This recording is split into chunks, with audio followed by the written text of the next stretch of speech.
The pounding on the door wasn't a polite knock. It was a violent, bonjoring thunder that made the entire frame shudder like it had been hit with a sledgehammer. Jason McLean's eyes snapped open instantly, every nerve firing with instinct, before his brain had even caught up. His years as a Navy SEAL had trained his body to respond before thought combat. Zones didn't give men the luxury of waking up slow. 1 second he was asleep, the next he was out of bed, his feet silent on the hardwood floor, his body crouched low, moving with the practiced grace of a predator. His hand brushed across the nightstand and found the cool metal of the pistol. He always kept there. He didn't raise it yet, but his grip tightened around it, steady, calm, prepared. The pounding came again, louder, more furious this time. Whoever was outside wasn't afraid of drawing attention, which immediately made Jason suspicious. Real intruders avoided noise. Real professionals didn't announce themselves. But then came the shouting, angry, authoritative, and strange. "You're in violation." "Open the door immediately." "Violation?" Jason's brows furrowed. That wasn't the language of burglars or armed assailants. His pulse slowed, his breathing evened out, and he began piecing it together. The voices were harsh but sloppy. The tone was commanding but lacked the crispness of trained law enforcement. He shifted closer to the door, watching the shadows of boots shuffle beneath the gap, at least 3 of them. Their movements were heavy, careless, no synchronization. Definitely not professionals. Jason tilted his head slightly, catching the faint creak of one man adjusting his stance. His combat mind analyzed it in a heartbeat. The man's weight was on the outside of his heels, signaling nerves or inexperience. He couldn't help but feel a grim amusement. Whoever these people were, they had no idea what kind of house they'd chosen. Then the decision was made for him. A massive crash shattered the night as the door exploded inward, wood splintering across the floor. The frame cracked with a sickening snap as 3 men surged inside, their movements clumsy but aggressive. Their uniforms were cheap imitations, dark, tactical clothing, shiny badges clipped to their belts, and mismatched gear slung across their bodies. The badges flashed under the dim glow of the hall light, but Jason instantly saw them for what they were: fake. Poorly crafted props meant to intimidate the untrained eye. One of them raised a flashlight, blinding Jason momentarily. "Hands where? We can see them," the man barked, his voice too loud, cracking with insecurity. "You're in violation of the HOA. You failed to comply with community regulations." Jason almost laughed out loud. The HOA? The homeowners association? They had smashed down his door for what? Lawn care issues? A paint color? He kept his pistol low by his side, concealed in the shadows of his leg. The leader of the trio, tall man with a beer gut straining under his vest, stepped forward and jabbed a finger at Jason. "Don't play dumb. Your fence is 2 feet too. Hi, your truck is parked in the driveway overnight, and you're flying an unauthorized flag. All violations. We're here to enforce compliance." Jason felt the absurdity wash over him in waves. His mind, which had endured ambushes in Afghan villages, covert ops in Eastern Europe, and missions where failure meant certain death, was now processing 3 wannabe cops, smashing his door to yell about fence height. He stayed calm, though. His daughter was upstairs, likely awake now, probably terrified. He needed to de-escalate, for her sake, at least until he knew exactly how dangerous these men were. Slowly, deliberately, he raised his hands away from his body. "All right," he said evenly. His voice carried the quiet authority of someone used to command. "If the HOA has an issue, I'll take it up with them. But breaking into my home in the middle of the night, it's not enforcement. That's a crime." One of the men sneered, his hand twitching near the baton strapped to his belt. "You'll do what we say, or you'll regret it. Next time. It won't just be your door that gets smashed." Jason's eyes narrowed. The calm inside him wasn't weakness. It was the coiled restraint of a man who had seen far worse than these posers. They had no idea how close they were to walking into a storm they couldn't survive. The men loitered a moment longer, their attempt at intimidation faltering in the silence of Jason's unblinking stare. "Oh, Finally, the leader shoved Jason's shoulder roughly, a gesture meant to humiliate. "Consider this your final warning," he spat before motioning to his crew. They backed out of the wreckage of the front entry, leaving Jason standing barefoot amid the shattered door as their footsteps retreated. Jason lowered the pistol, setting it gently on the table beside him. His breathing was steady, almost unnervingly so. He'd learned long ago not to waste energy on panic. Instead, he studied the splintered frame, the gouges left in the floor, the wreckage of his own home, all for violations that were laughable. "Dad?" A small, trembling voice whispered from the top of the stairs. His daughter Emily clutched the railing, her wide eyes glinting with fear. Jason's heart clenched, not with fear, but with fury. He gave her a reassuring smile, softening his features. "It's okay, sweetheart," he said gently. "Go back to bed. It's handled."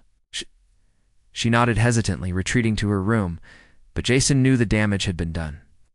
She had seen men with badges and uniforms break into her safe place. No child should ever have to wonder if people who claimed to be authority figures were actually criminals. When the house was silent again, Jason sat on the bottom step, elbows on his knees. Staring at the fragments of his door, his mind replayed the last few minutes with surgical precision.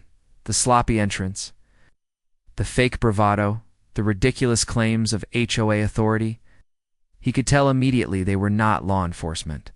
Their tactics were disorganized, their gear inconsistent. They were muscle for hire, intimidation squads. Nothing more but that shove, that threat, that reckless terrorizing of his home. Those were mistakes. Mistakes had consequences. Jason rubbed a hand over his face, exhaling slowly. He could feel the old instinct stirring, the part of himself he had tried to leave behind when he retired from active duty. The man who could strike fear into enemies overseas now lived in a quiet suburb, raising his daughter and trying to live a peaceful life. But tonight, that peace had been shattered. Peace wasn't something Jason let go of easily. He stood, straightened, and moved through the house with a deliberate calm. He checked the locks, assessed the structural damage, and made sure Emily was secure upstairs. Then he returned to the living room, picked up his phone, and scrolled through a list of names he hadn't called in months. Brothers in arms. Men who didn't ask questions, they just showed up when one of their own needed them. Jason hovered over the first number, his thumb pausing just above the call button. He knew what it meant if he pressed it. It meant pulling men back into the shadows they'd all tried to leave behind. It meant unleashing something far greater than a complaint letter or a neighborhood squabble. It meant war. But then he thought about the look on Emily's face when she whispered "Dad." Her innocence had been stolen by three men who thought power was measured in fear. Jason pressed the button when the voice answered on the other end. Groggy but alert, Jason's reply was simple, his voice calm but edged with steel. They picked the wrong house. And in that moment, Jason knew the HOA had made the gravest mistake possible. They had woken a warrior who had tried to sleep. Jason barely slept that night. Sat in his living room, the broken door temporarily braced with a chair and a piece of plywood he had found in the garage. Every creak of the house reminded him that his home had been violated, his daughter's sense of safety shaken. The adrenaline had long since burned away, leaving behind a cold, steady resolve. He wasn't the kind of man who called the local sheriff and waited for paperwork. He had spent his life hunting those who thought they could use power to intimidate others. What those fake cops had done wasn't about HOA rules. It was about control, fear, and making residents submissive. Jason knew bullies when he saw them, and bullies only understood one language: consequences.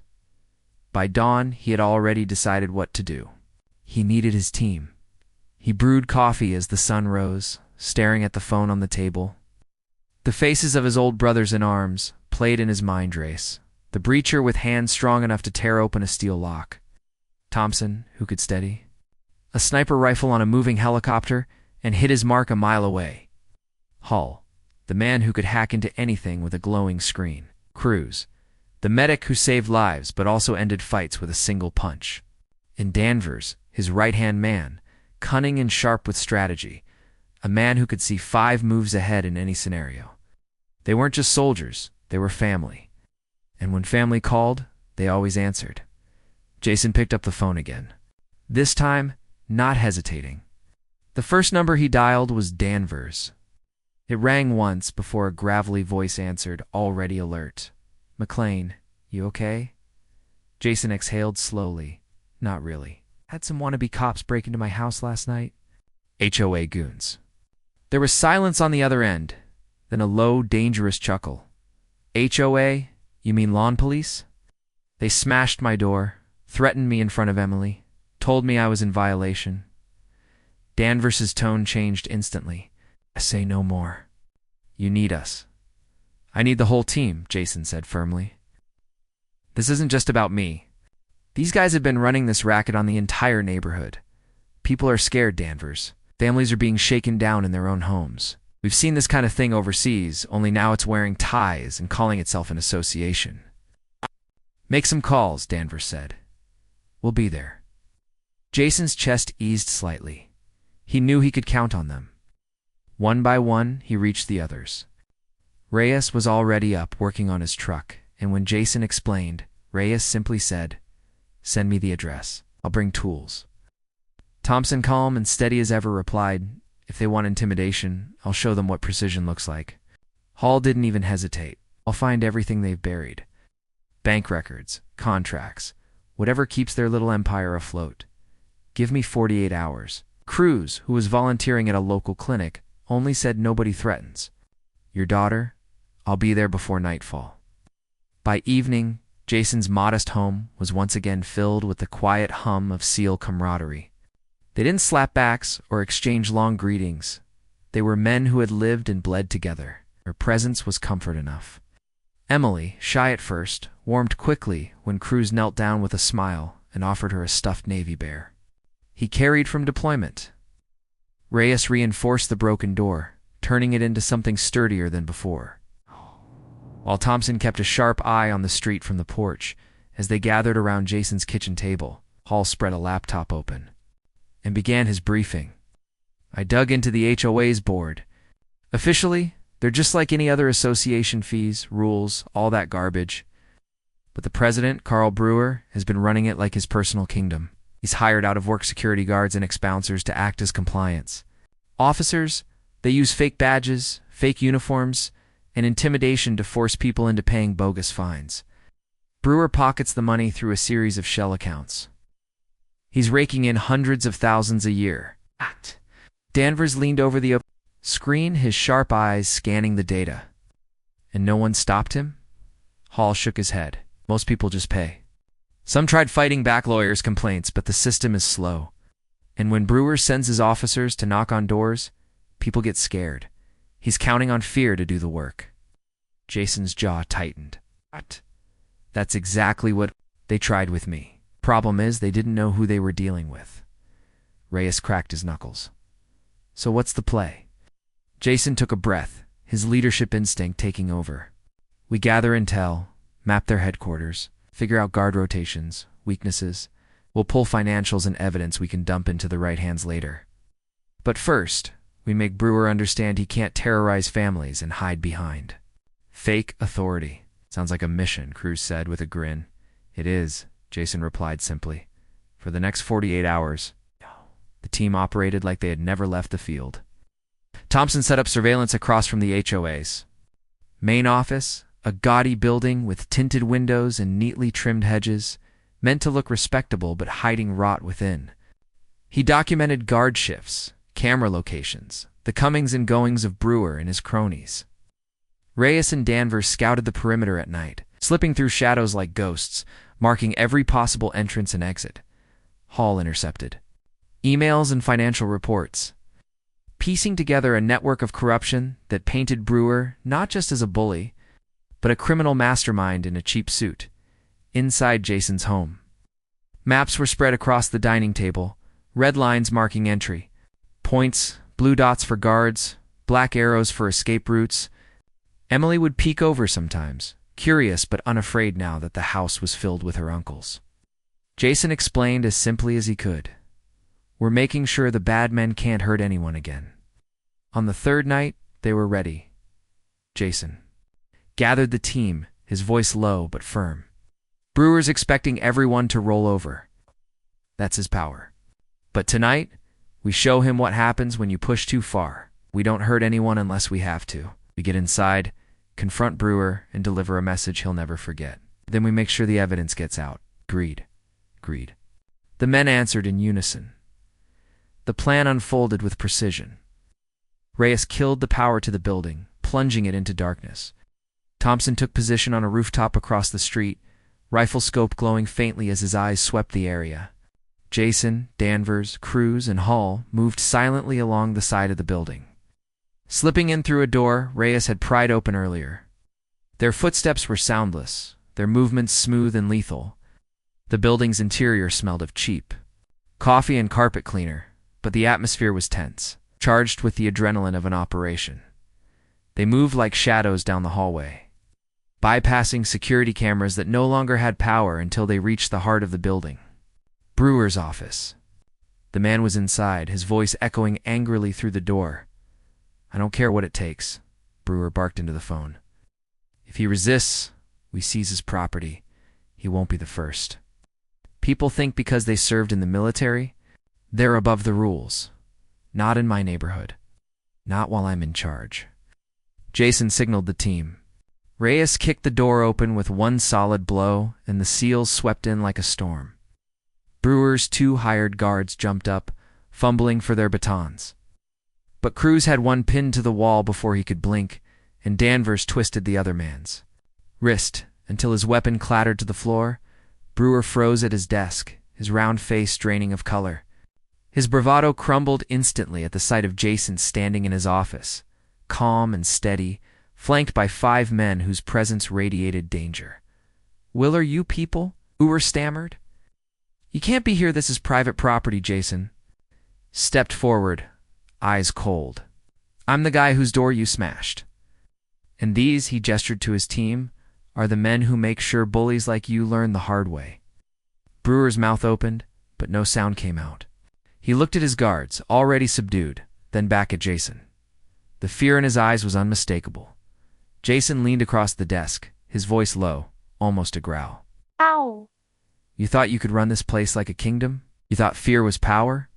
But fear works both ways. Tonight you learn what it feels like." Brewer swallowed hard, his hands shaking as Jason pulled a thick file from his vest and slammed it onto the desk. Hall had printed everything: bank records, fraudulent fines, illegal transfers. "This is your empire," Jason said coldly. "Fraud, extortion, racketeering. And tomorrow, the world will know it." The office was silent, except for Brewer's ragged breathing. He had no escape, no lies strong enough to shield him from the truth laid bare before him. For the first time, he was facing men who couldn't be intimidated, bribed, or controlled. And Jason knew, in that moment, the war Brewer had been waging on families was about to end. Brewer's office reeked of cheap cologne and the stale musk of authority that had gone unchecked for far too long. He sat back in his oversized leather chair, sweat on his forehead glistening under the faint emergency lights spilling from the hallway. His lips trembled, trying to form words that his mind could no longer back with conviction.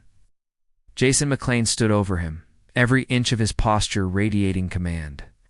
Behind Jason, the rest of the SEAL team fanned out across the room. They didn't need weapons drawn.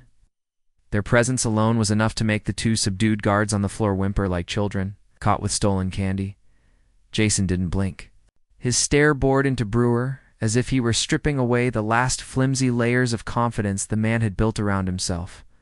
"You've been terrorizing this neighborhood," Jason said slowly, each word deliberate, steady, lethal. "You thought because you had a title and a few hired thugs you could play king. You broke into my home, threatened me in front of my daughter, and told me I was in violation. You're in violation of everything that makes this country a place worth living in." Brewer licked his lips nervously.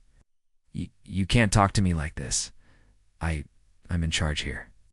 You broke into my office."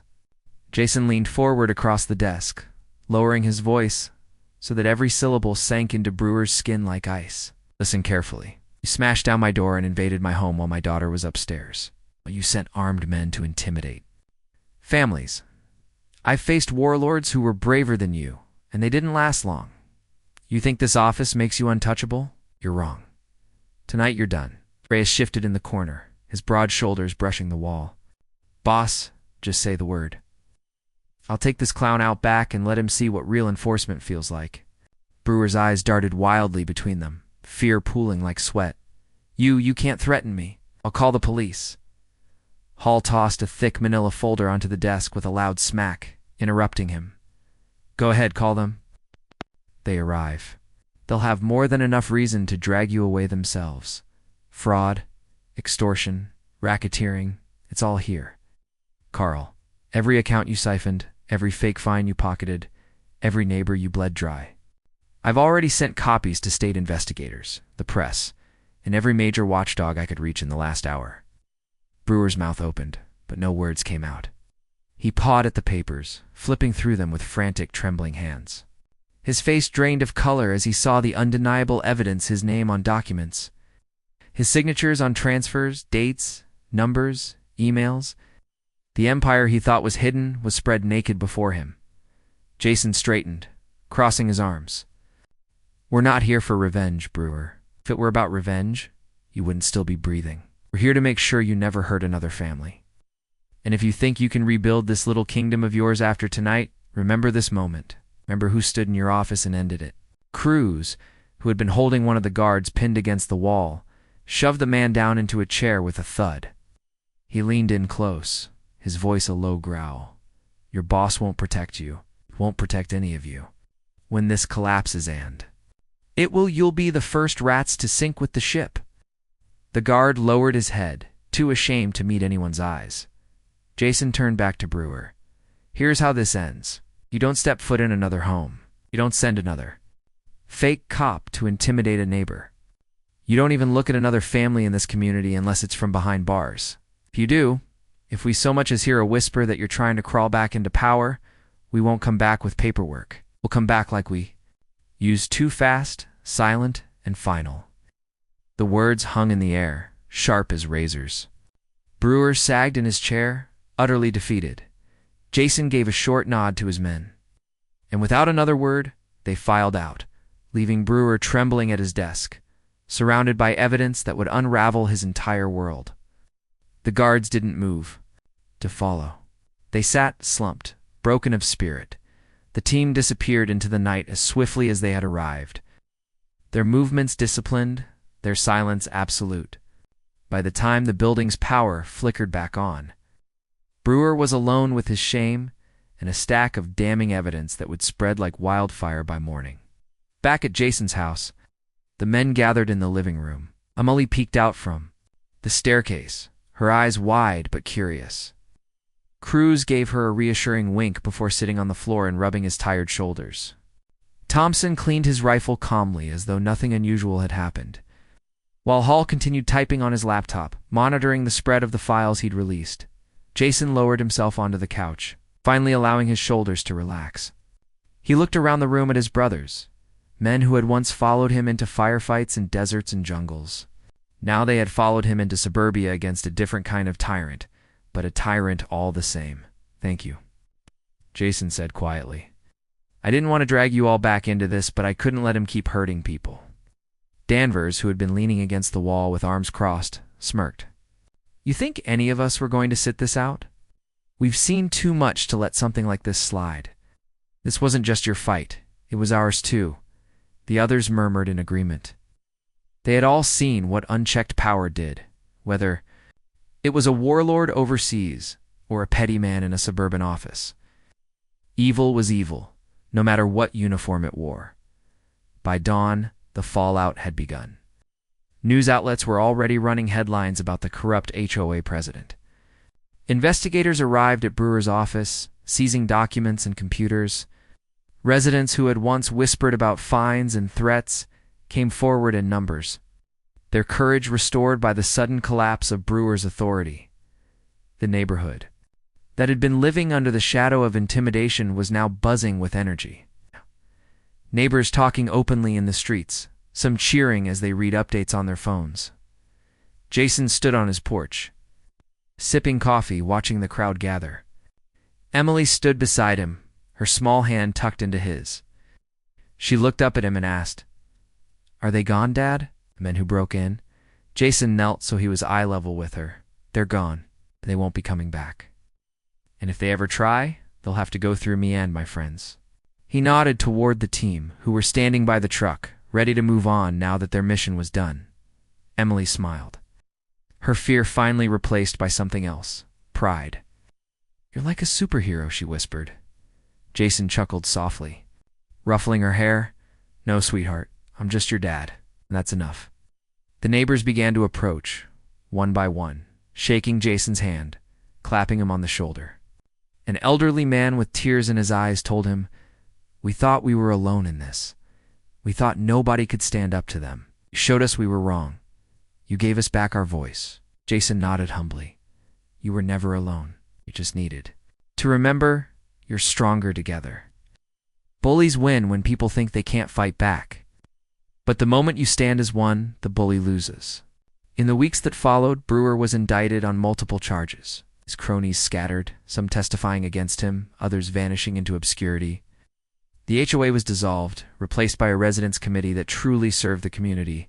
Rather than ruling it, the neighborhood flourished in a way it hadn't in years.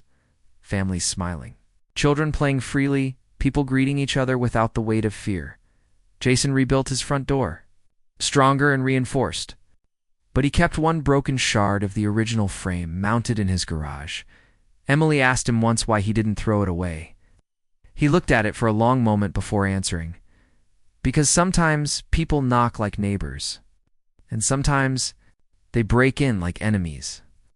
That night reminded me of the difference. And it reminded me that when someone crosses that line, you don't wait for someone else to protect what's yours. You stand. You fight. And as the sun set on that quiet street, Jason felt something he hadn't in years. It's not the rush of battle, not the sting of loss, but the steady peace of knowing he had defended home, family, and community. This war was over not because of bullets or blood, but because good men refused to stay silent, and that, Jason knew, was the greatest victory. Of all, the end.